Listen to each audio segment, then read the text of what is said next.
Picture this. A chilly, moonlit night envelops the city of London. The date is November 4th, 1605. The River Thames glistens under the pale glow of the moon, and the towering silhouette of the Houses of Parliament looms against the dark sky. Beneath its grand halls and ornate chambers, a man moves stealthily through the shadows of the cellar. His name is Guy Fawkes, and he's about to ignite a fuse that could change the course of history forever. But how did we get here? What drove a group of men to plot the destruction of the very heart of English governance? Stay with me as we unravel the gripping tale of the Gunpowder Plot, a story of faith, betrayal, and the relentless pursuit of justice. To understand the depth of this conspiracy, we must journey back to the tumultuous times of early 17th century England. The nation is under the reign of King James I, a monarch who ascended the throne with the promise of uniting a fractured kingdom. Yet beneath the surface, England is a land divided by religious strife. The Reformation has left deep scars. Catholics find themselves marginalized, persecuted, and stripped of rights. Laws impose heavy fines for those who refuse to attend Protestant services. Priests are forced into hiding, and the faithful practice their religion in secret, always under the threat of discovery. Amid this oppression, hope briefly flickered when James I took the throne.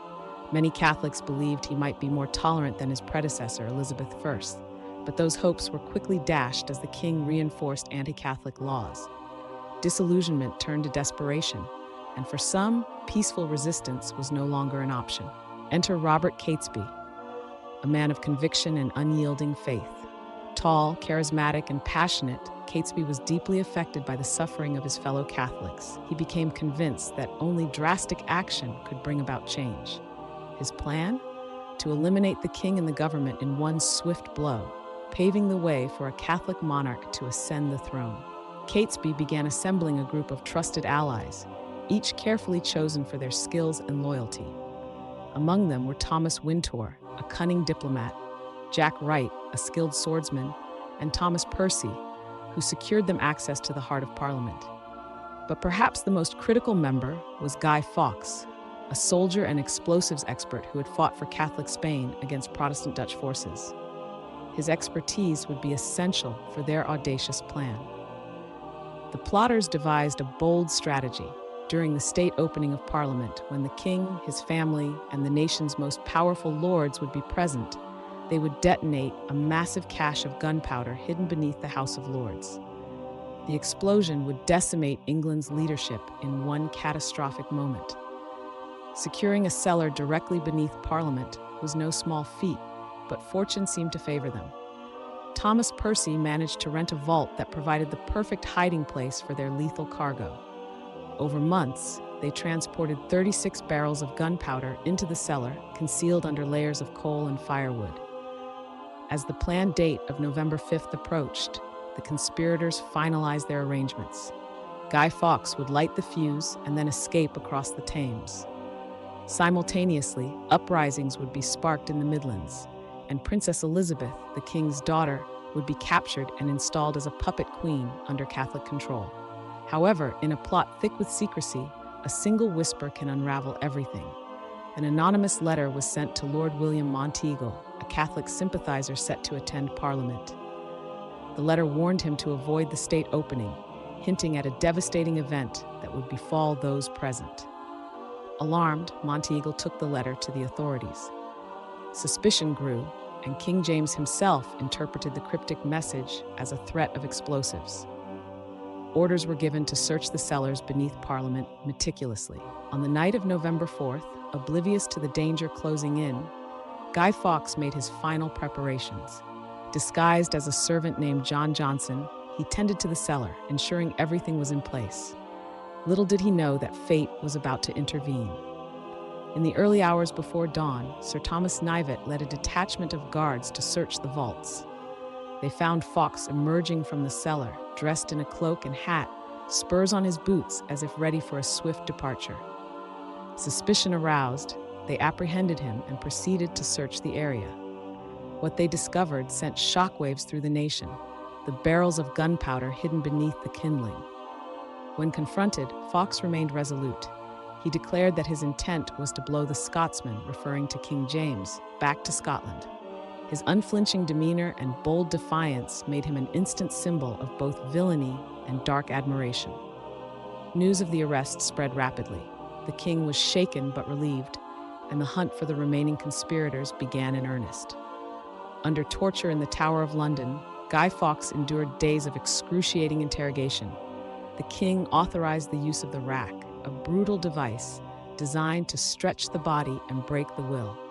William Waud, who at the time was a lieutenant in the Tower of London, oversaw Fawkes' torture interrogation and eventually obtained his confession. Finally, Fawkes yielded, revealing the names of his fellow conspirators. Meanwhile, Catesby and the others had fled London, racing to gather support for an uprising that was quickly losing momentum. Their hopes dwindled as they faced dwindling numbers and increasing opposition. Cornered at Holbech House in Staffordshire, they made a final stand. In a fierce gunfight with the king's forces, Robert Catesby was killed, clutching a picture of the Virgin Mary. Others were captured, wounded, or killed. Those who survived were brought back to London to face justice. The trials of the conspirators were swift and merciless. Charged with high treason, they were condemned to death. The sentences were gruesome, intended as a stark warning to any who might consider rebellion. On January 31st, 1606, Guy Fawkes was led to the gallows. Weak from torture, he was to be hanged, drawn, and quartered, a fate reserved for the most heinous of criminals. In a final act of defiance, Fawkes leaped from the scaffold, breaking his neck and sparing himself the agony of the executioner's knife. The government's response didn't stop at punishment. New laws were enacted that further oppressed Catholics, intensifying the very divisions that had led to the plot. The memory of the Gunpowder Plot would be used to justify harsh measures for years to come. But history has a way of transforming villains into complex figures. Over the centuries, Guy Fawkes evolved from a notorious traitor to a symbol of resistance against tyranny. His image has been reinterpreted in literature, art, and popular culture. Every year on November 5th, the United Kingdom lights up with bonfires and fireworks, commemorating the failed plot. What began as a celebration of the government's survival has, in many ways, become a reflection on authority and rebellion. Effigies of Guy Fawkes are burned, but the meaning behind the act has shifted, often sparking debates about freedom and justice. The Guy Fawkes mask, popularized by modern movements, has become an emblem of protest worldwide. It represents the enduring spirit of dissent and the willingness to challenge systems perceived as unjust. The mask conceals individual identity while uniting voices in a collective call for change. The Gunpowder Plot stands as a pivotal moment in history, highlighting the dangerous consequences of religious intolerance and political oppression. It serves as a cautionary tale about extremism, showing how desperation can lead individuals down a path of destruction. This event forced England to confront its deep-seated divisions, ultimately contributing to dialogues about religious freedom and governance. It laid bare the flaws in a system that pushed people to extremes, prompting gradual, albeit slow, changes in policies toward tolerance. In a broader sense, the story of Guy Fawkes and the Gunpowder Plot resonates with universal themes of justice, liberty, and the struggle against authoritarianism. It challenges us to consider the fine line between patriotism and rebellion, between martyrdom and terrorism. The lessons gleaned from this historical episode continue to influence modern society. They remind us of the importance of addressing grievances through dialogue and reform, rather than violence. The Gunpowder Plot underscores the need for governments to listen to their people and for societies to embrace diversity and inclusion. As we reflect on that fateful night over 4 centuries ago, we're reminded that history is not just a record of dates and events, but a tapestry of human experiences, of passions, beliefs, and the complexities of the human spirit.